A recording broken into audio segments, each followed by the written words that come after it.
Mon fils pensait que je ne l'avais pas vu cacher quelque chose d'étrange dans ma boîte de pêche. Je l'ai discrètement déplacé dans sa voiture quand il a tourné le dos. 30 minutes plus tard, la police est arrivée. Mon fils pensait que je n'avais pas remarqué quand il a glissé quelque chose dans ma boîte à matériel de pêche, agissant nonchalamment en s'éloignant. Mes 30 ans en tant que flic à Denver m'ont appris à repérer la tromperie. Quand j'ai ouvert cette boîte plus tard, ce que j'ai trouvé m'a glacé le sang. Pas seulement à cause de ce que c'était, mais parce que j'ai réalisé que mon propre fils essayait de me détruire. Il n'a rien vu venir. Cette histoire vous montrera exactement comment l'amour d'un père s'est transformé en un combat pour la survie. Mais d'abord, dites-nous dans les commentaires, que feriez-vous si votre propre enfant essayait de vous détruire? N'oubliez pas de vous abonner pour l'histoire complète. Le soleil du matin filtrait à travers les fenêtres de mon garage à Highlands Ranch alors que je préparais ma sortie de pêche du samedi au réservoir de Cherry Creek. À 61 ans, ces excursions solitaires étaient devenues mon sanctuaire depuis la perte de Sarah il y a 3 ans. J'organisais mon équipement quand Ryan est apparu dans l'embrasure de la porte. Quelque chose dans sa posture a immédiatement attiré mon attention. Ses épaules étaient tendues, ses mouvements trop calculés, comme quelqu'un qui s'efforce de paraître détendu tout en luttant contre une panique intérieure. « Salut, papa » dit-il, sa voix portant une gaieté artificielle.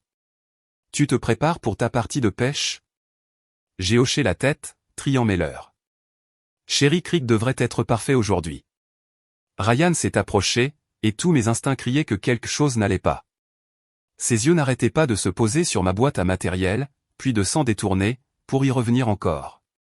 En tant qu'ancien détective de la police de Denver, j'avais passé 3 décennies à lire le langage corporel.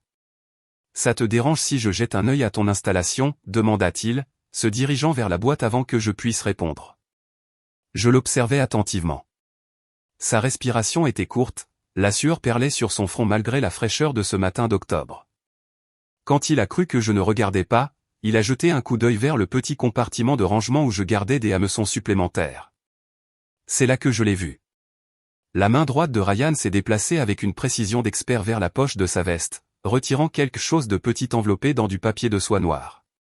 Le mouvement était si rapide, si furtif, que si je n'avais pas regardé avec des yeux entraînés, je l'aurais peut-être manqué. Il a placé l'objet au fond du compartiment principal de la boîte, le nichant entre mes leurs cuillères et mes plombs. La séquence entière a duré moins de 10 secondes, mais j'ai eu l'impression de regarder un crime se dérouler au ralenti dans mon propre garage. Mon cœur battait la chamade, mais je me suis forcé à rester calme, continuant à organiser ma ligne de pêche comme si de rien n'était. Ryan recula, s'essuyant les mains sur son jean dans un geste qui semblait plus viser à effacer des preuves qu'à les nettoyer. « Bon, je devrais te laisser continuer, » dit-il, se dirigeant déjà vers la porte. « Passe une bonne journée, papa. » Attrapant des gros. Je l'ai regardé disparaître dans la maison, ses pas résonnant dans les escaliers. Le garage est tombé dans le silence, à l'exception du bruit lointain de la circulation et de ma propre respiration lourde. Je fixais ma boîte à matériel comme si elle s'était transformée en quelque chose de dangereux. Quoique Ryan est caché à l'intérieur, il ne voulait clairement pas que je le trouve immédiatement, mais il semblait aussi s'attendre à ce que je le trouve éventuellement. Cette contradiction n'avait aucun sens, à moins qu'il ne veuille que je le trouve quand il serait trop tard pour faire quoi que ce soit. La réalisation m'a frappé comme un coup de poing. Mon propre fils venait de placer quelque chose en ma possession, quelque chose dont il s'attendait à ce que cela me cause de sérieux ennuis. J'ai pensé aux derniers mois. Le désespoir croissant de Ryan à propos de l'argent, ses sautes d'humeur, la façon dont il évitait mon regard pendant nos conversations. Des signes que j'avais attribués au stress du chômage et au deuil persistant de Sarah. Des signes que j'avais minimisés parce que je l'aimais. Mes 30 ans de travail policier m'avaient appris que l'amour pouvait vous aveugler à la vérité. Et la vérité se trouvait dans ma boîte à matériel, enveloppée dans du papier de soie noire comme un cadeau que je n'avais jamais voulu recevoir. Quelque chose n'allait pas dans le comportement de mon fils. Et j'avais le pressentiment que ce qu'il avait caché dans mon équipement de pêche allait tout changer entre nous, pour toujours. Debout dans mon garage, fixant la boîte à matériel qui me semblait maintenant être une bombe à retardement, mon esprit est revenu à la nuit précédente. J'aurais peut-être dû le voir venir. Les signes étaient là pendant le dîner, inscrits sur le visage de Ryan avec un désespoir que j'avais choisi d'ignorer. Le vendredi soir avait commencé normalement. J'ai grillé du poulet pendant que Ryan mettait la table à l'intérieur. L'air d'octobre portait l'odeur des feuilles changeantes, et pendant un instant, c'était presque comme au bon vieux temps, quand Sarah sortait de la cuisine en se plaignant que je prenais trop de temps avec la viande. Mais Sarah n'était pas là. La chaise vide à notre table de salle à manger servait de rappel constant de tout ce que nous avions perdu il y a 3 ans. Ryan avait été inhabituellement silencieux, poussant la nourriture dans son assiette plus qu'il ne mangeait. Ses mains tremblaient quand il a attrapé son verre d'eau, mais j'ai attribué cela au stress de sa recherche d'emploi. « Papa, je dois te parler de quelque chose », a-t-il finalement dit, la voix à peine plus qu'un murmure. J'ai reconnu ce ton immédiatement, la même voix qu'il avait utilisée adolescent quand il avait besoin d'argent pour des voyages scolaires. Mais Ryan avait 27 ans maintenant, et ses conversations étaient devenues bien trop fréquentes. « Qu'est-ce qui se passe, mon fils ?» Il a pris une profonde inspiration, ses doigts tambourinant nerveusement contre la table. « J'ai des ennuis. Des ennuis financiers. J'ai besoin de 50 000 $. Le chiffre m'a frappé comme une gifle. J'ai posé ma fourchette, étudiant son visage sous la faible lumière du plafonnier. Ses yeux étaient injectés de sang, des cernes sombres le faisant paraître plus vieux que son âge. Quand était-il devenu si maigre ? 50 000, ai-je répété, essayant de garder ma voix égale. Ryan, c'est plus d'argent que ce que j'ai en épargne. Quel genre d'ennui ? Sa mâchoire se serra. Et j'ai vu quelque chose traverser ses traits. De la colère, peut-être, ou un désespoir si profond qu'il s'était transformé en quelque chose de plus sombre. Est-ce que ça a de l'importance ? A-t-il lâché. Je suis ton fils. J'ai besoin d'aide. Bien sûr que ça a de l'importance. Je t'aide depuis des mois. L'argent du loyer, le paiement de la voiture, les courses. Où va tout cet argent ? Ryan se leva brusquement, sa chaise raclant contre le parquet. Tu ne comprends pas, ces gens ? Ils ne sont pas patients. Ils ne vont pas attendre que je trouve une solution. Quels gens, Ryan ? Mais il s'éloignait déjà, se dirigeant vers les escaliers. Laisse tomber. Je trouverai autre chose. Je l'ai appelé, mais la seule réponse a été la porte de sa chambre qui a claqué.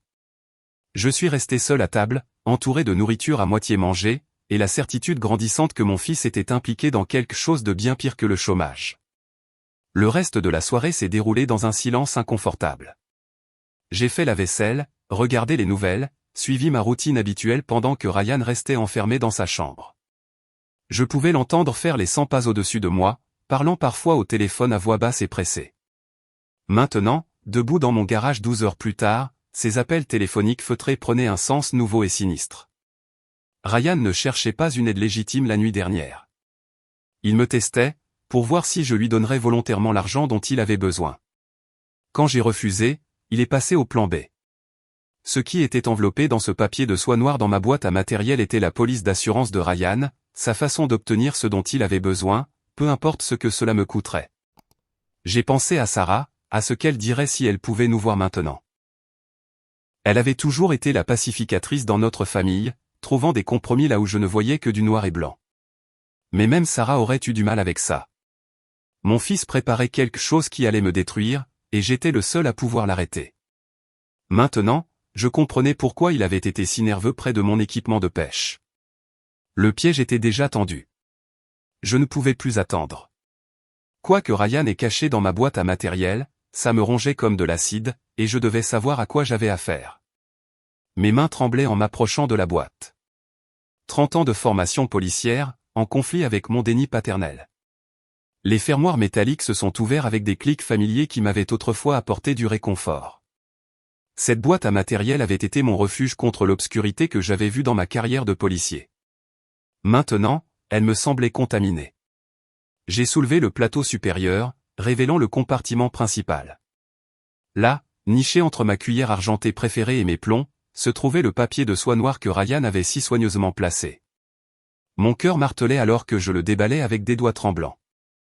Le papier de soie est tombé pour révéler un sachet en plastique transparent contenant une poudre blanche. Même sans test, je savais exactement ce que je regardais. J'avais vu assez de fentanyl dans les salles des scellés pour le reconnaître instantanément. Le sachet était lourd, peut-être 50 grammes. Valeur à la revente de 15, peut-être 20 000 $. Plus qu'assez pour constituer une intention de distribuer en vertu de la loi fédérale. Plus qu'assez pour détruire ce qui restait de ma vie. Je me suis affalé sur mon établi. Le sachet semblait être du plomb en fusion dans ma paume. Le garage tournait autour de moi alors que toute l'étendue de la trahison de Ryan s'est abattue sur moi comme une avalanche. Mon fils était toxicomane. Les signes que j'avais manqués ont soudainement flamboyé dans ma mémoire comme des avertissements au néon. La perte de poids, les yeux injectés de sang, les sautes d'humeur que j'avais attribuées au deuil et au chômage. Les mains tremblantes, le besoin désespéré d'argent, les appels téléphoniques feutrés à toute heure. Depuis combien de temps cela durait-il? Comment avais-je pu, moi, un homme qui avait passé 3 décennies à attraper des criminels, ne pas voir que mon propre fils en était devenu un? Mais pire que la dépendance, il y avait la trahison. Ryan n'avait pas caché de la drogue dans ma boîte à matériel par accident. C'était délibéré, calculé. Il voulait que je trouve ce fentanyl, mais pas avant qu'il ne soit trop tard. Pas avant que quelqu'un d'autre ne le trouve en premier. La réalisation m'a frappé comme un coup de poing. Ryan prévoyait de me piéger. J'ai pensé à Sarah, aux promesses que je lui avais faites sur son lit de mort de prendre soin de notre fils. Il est perdu sans moi, Thomas, avait-elle murmuré. Promets-moi que tu seras patient avec lui. Patient. J'avais été patient pendant 3 ans pendant que Ryan sombrait dans la dépendance sous mon nez. Patient pendant qu'il vidait mes économies avec des urgences sans fin. Patient pendant qu'il se transformait, passant du gentil garçon que Sarah avait élevé à quelqu'un que je ne reconnaissais plus. Des larmes que je n'avais pas versées depuis les funérailles de Sarah me brûlaient les yeux alors que je fixais le fentanyl. Il ne s'agissait plus seulement d'argent. Il s'agissait de survie. Ma survie. Si le plan de Ryan fonctionnait, je serais arrêté pour trafic de drogue. À 61 ans, une condamnation fédérale signifierait passer mes dernières années en prison pendant que Ryan hériterait de tout ce que Sarah et moi avions mis toute notre vie à construire. Le garçon à qui j'avais appris à pêcher dans ce même garage, le fils que j'avais aimé inconditionnellement, était prêt à me détruire pour se sauver. J'ai réenveloppé le fentanyl dans son papier de soie. Mes mains étaient plus stables maintenant, une froide détermination remplaçant le choc. Ryan pensait qu'il jouait aux échecs avec quelqu'un qui ne connaissait pas les règles. Mais il avait oublié que son père avait passé 30 ans à garder une longueur d'avance sur les criminels. Si mon propre fils voulait jouer à ce jeu, il était sur le point de découvrir que j'avais appris quelques coups qu'il n'aurait jamais imaginés. Mon fils essayait de me piéger, et il n'a rien vu venir. Le fentanyl reposait sur mon établi comme une pièce à conviction dans une affaire que je n'aurais jamais voulu résoudre. Mes 30 ans de travail de détective m'avaient appris que les émotions étaient un luxe que je ne pouvais pas me permettre. Si Ryan prévoyait de me piéger, je devais comprendre pourquoi. Je suis entré dans la maison et j'ai monté les escaliers vers la chambre de Ryan. En arrivant sur le palier, j'ai entendu sa voix à travers la porte fermée. Urgente et suppliante. Je te l'ai dit, Marco, j'ai juste besoin d'une autre semaine. Mon père fait des difficultés pour l'argent, mais j'y travaille, Marco. Je me suis collé le dos contre le mur du couloir. Tous mes instincts de policier me disaient d'écouter attentivement. Non, non, s'il te plaît, ne fais pas ça. Écoute, j'ai un plan. D'ici demain soir, j'aurai tout ce dont tu as besoin. 50 000 $. Comme convenu. 50 000 $. La même somme que Ryan avait exigée au dîner. Mon sang s'est glacé alors que les pièces du puzzle commençaient à s'assembler. La conversation continua, la voix de Ryan devenant de plus en plus désespérée. Tu ne comprends pas, Marco. S'il m'arrive quelque chose, tu n'auras jamais ton argent. Donne-moi juste jusqu'à dimanche. J'ai entendu du mouvement dans la pièce, puis la voix de Ryan à nouveau. Cette fois, passant un appel différent. Elena, c'est Ryan. Oui, je sais que le paiement est en retard sur le prêt immobilier, mais je reçois l'argent demain. Vous n'aurez pas à lancer la procédure de saisie. Mes genoux ont failli flancher. Prêt immobilier. Saisie. Ryan avait utilisé ma maison comme garantie pour quelque chose, et je n'en savais rien. 20 minutes plus tard, Ryan est sorti de sa chambre, vêtu de ses vêtements d'entretien, l'air calme malgré la panique que j'avais entendue dans sa voix. Je vais à cet entretien d'embauche, papa, m'a-t-il lancé. Souhaite-moi bonne chance. J'ai attendu d'entendre sa voiture quitter l'allée. Puis je me suis mis au travail. 30 ans de formation policière m'avaient appris à enquêter, et mon propre fils n'allait pas me déjouer. La chambre de Ryan racontait l'histoire dans les documents éparpillés qu'il avait tenté de cacher. des relevés bancaires montraient des retraits massifs en espèces au cours des 6 derniers mois. Des factures de cartes de crédit révélaient des avances de fonds totalisant $30 000, la plupart prises au casino Prairie Wind. Mais c'est le contrat de prêt qui a fait trembler mes mains. Elena Vasquez, prêteuse sur gage agréée, avait fourni à Ryan $80 000 en utilisant ma maison comme garantie. Ma signature avait été falsifiée sur des documents qui mettaient en péril tout ce que je possédais. J'ai trouvé des reçus de jeu fourrés dans son tiroir de commode, des bulletins de paris montrant des pertes qui s'accumulaient semaine après semaine, des numéros de téléphone écrits sur des bouts de papier, dont un intitulé « Marco ». Urgence seulement. Le fil des événements est devenu limpide. Ryan avait joué de l'argent qu'il n'avait pas. Lorsque les dettes de casino se sont accumulées, il a emprunté à Elena Vasquez, falsifiant ma signature pour utiliser la maison comme garantie. Quand cet argent s'est épuisé, il s'est tourné vers Marco Santos pour de la drogue, prévoyant probablement de la vendre pour payer ses autres dettes. Maintenant, les deux créanciers se rapprochaient. Marco voulait $50 000 pour dimanche, sinon Ryan ferait face à des conséquences bien au-delà de la ruine financière. Elena saisirait ma maison si son prêt n'était pas remboursé dans les jours qui suivaient. Et Ryan, pris au piège entre deux personnes dangereuses, avait décidé de sacrifier son père pour se sauver. Le coup monté ne visait pas seulement à obtenir de l'argent. Il s'agissait d'éliminer la seule personne qui pouvait l'empêcher de perdre tout ce que j'avais mis toute ma vie à construire. J'étais assis, entouré des preuves de la trahison de mon fils. Sentant quelque chose de froid s'installer dans ma poitrine, la maison pour laquelle j'avais travaillé 30 ans était déjà perdue, cédée par des documents falsifiés et des mensonges désespérés. Assis dans la chambre de Ryan, entouré des preuves de sa trahison, j'ai senti les dernières traces de sentiments paternels s'évanouir. Il ne s'agissait plus d'aider un fils en difficulté. Il s'agissait de survie. J'ai photographié les documents de prêt et les reçus de jeu avec mon téléphone avant de les remettre à leur place. Si cela allait au tribunal, j'aurais besoin de preuves que Ryan avait falsifié ma signature et volé ma maison. Mais d'abord, je devais m'occuper de la menace immédiate. Le fentanyl dans ma boîte à matériel était un pistolet chargé pointé sur mon avenir, et je n'allais pas laisser Ryan appuyer sur la détente. Je suis retourné au garage, mais pas ferme et déterminé. 30 ans de travail policier m'avaient appris que la meilleure défense est souvent l'attaque. Ryan pensait jouer aux échecs avec un amateur, mais il était sur le point de découvrir que son père avait appris quelques tours durant sa carrière. Le fentanyl était exactement là où je l'avais laissé, enveloppé dans du papier de soie noire. Je l'ai ramassé, sentant son poids dans ma paume. 50 grammes de poudre blanche qui pouvait détruire ma vie ou la sauver, selon l'endroit où il finirait.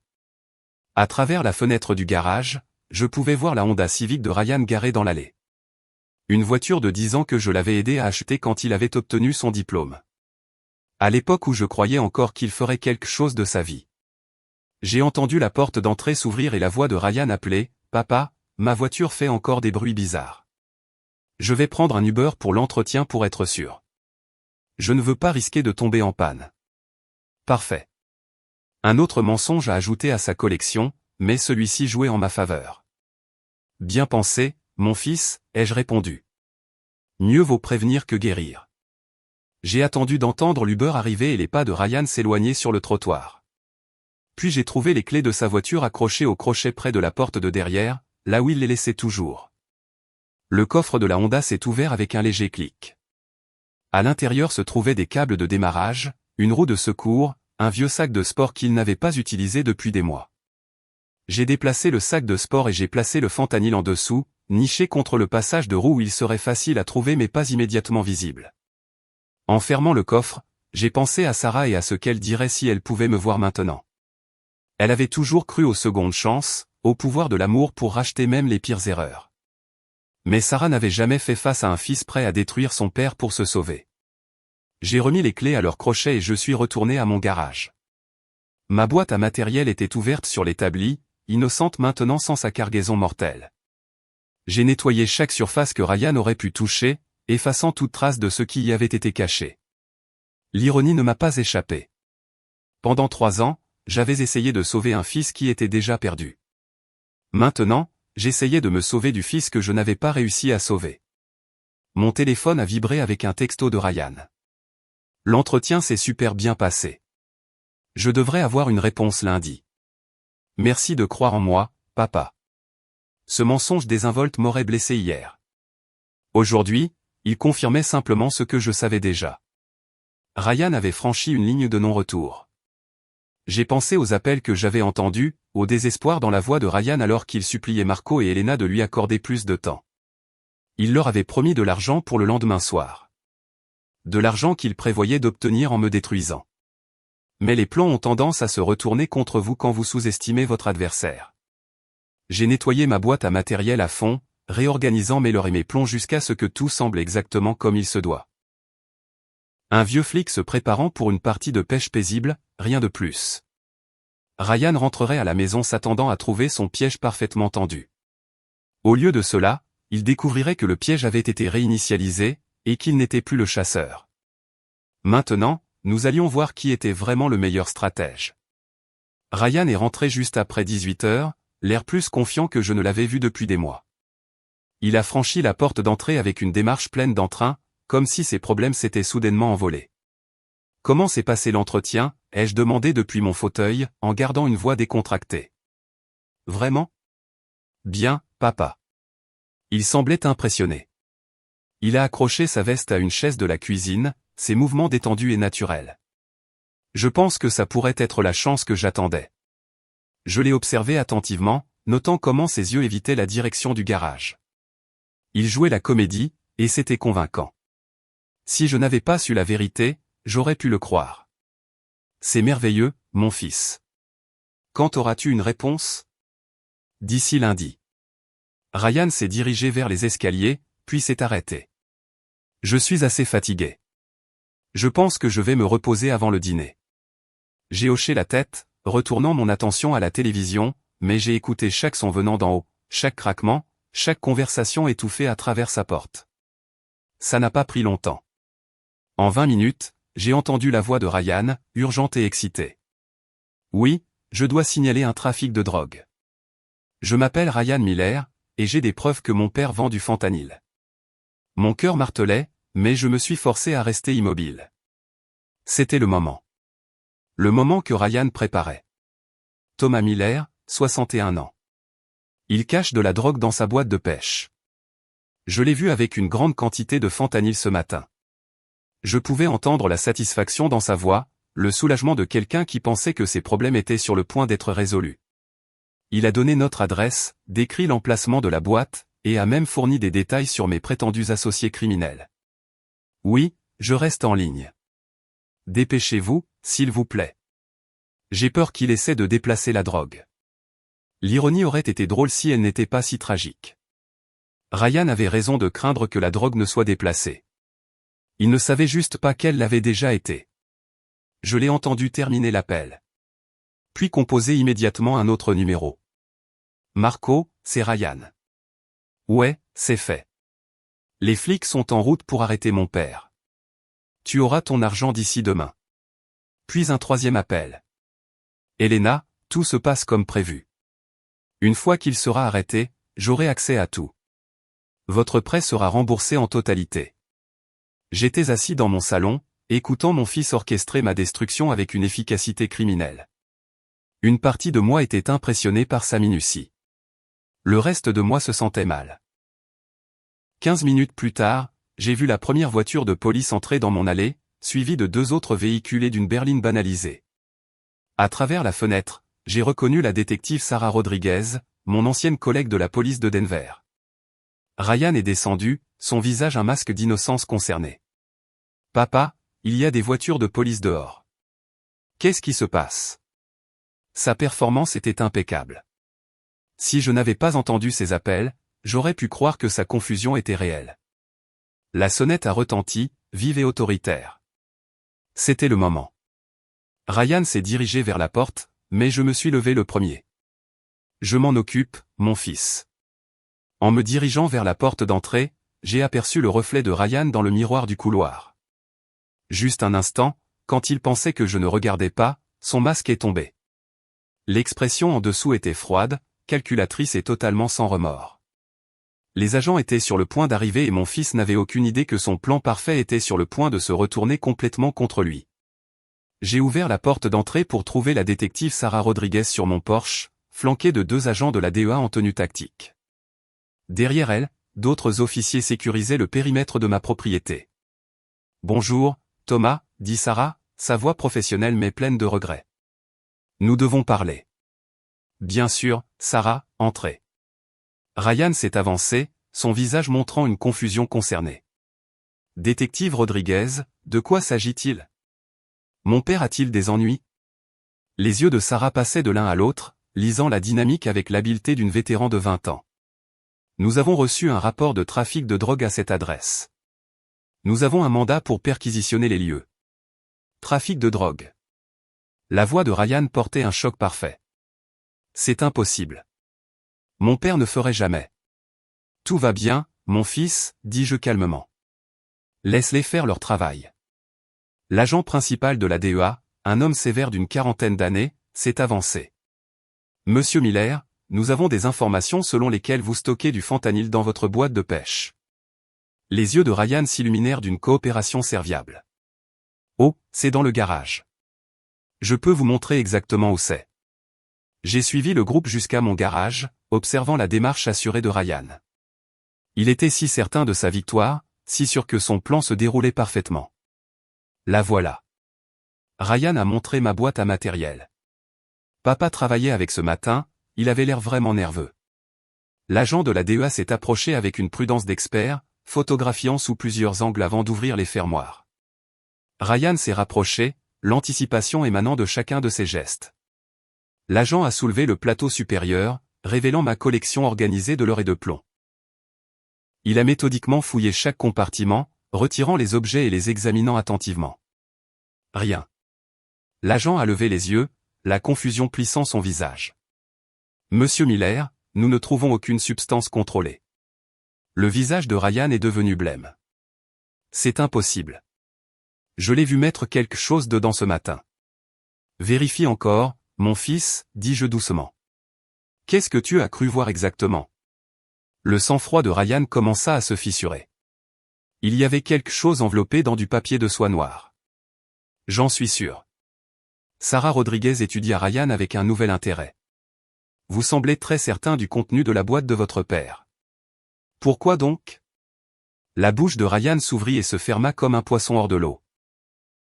J'essayais juste d'aider. J'ai cru voir quelque chose de suspect. L'agent principal a terminé d'examiner la boîte. Rien ici. Devrions-nous étendre la fouille? Attendez, dit Sarah, ses instincts de détective en alerte. Ryan, c'est vous qui avez appelé pour donner cette information, n'est-ce pas? Le visage de Ryan est devenu rouge.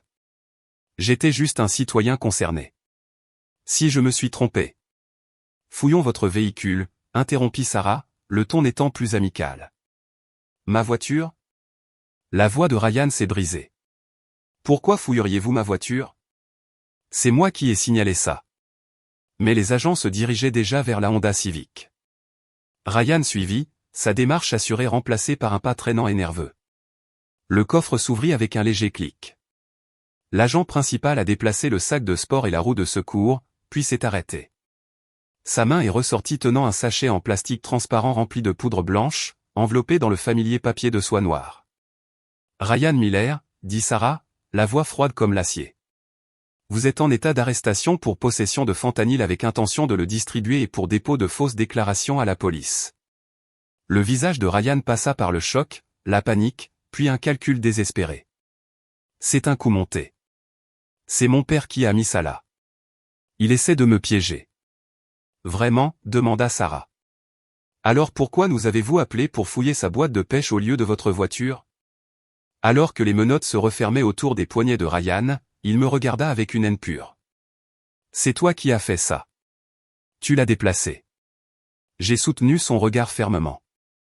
Mon fils, je n'ai aucune idée de ce dont tu parles. L'expression de choc sur le visage de mon fils disait tout. Il ne s'était jamais attendu à ce que son père soit le meilleur stratège. 3 semaines plus tard, j'étais assis au tribunal du comté de Denver, regardant mon fils faire face aux conséquences de ses choix. Ryan paraissait plus petit dans sa combinaison orange, la confiance qu'il avait définie complètement effacée. Le procureur fédéral a exposé l'affaire avec une précision clinique. 50 grammes de fentanyl, valeur marchande de $20 000, intention de distribuer, dépôt de fausses déclarations, tentative de piéger un membre de sa famille. Votre honneur, a poursuivi le procureur, Monsieur Ryan Miller n'a pas seulement possédé des stupéfiants illégaux, mais a orchestré un plan élaboré pour détruire la vie de son propre père. L'avocat commis d'office de Ryan a cité la dépendance, le désespoir et le traumatisme familial lié à la perte de sa mère.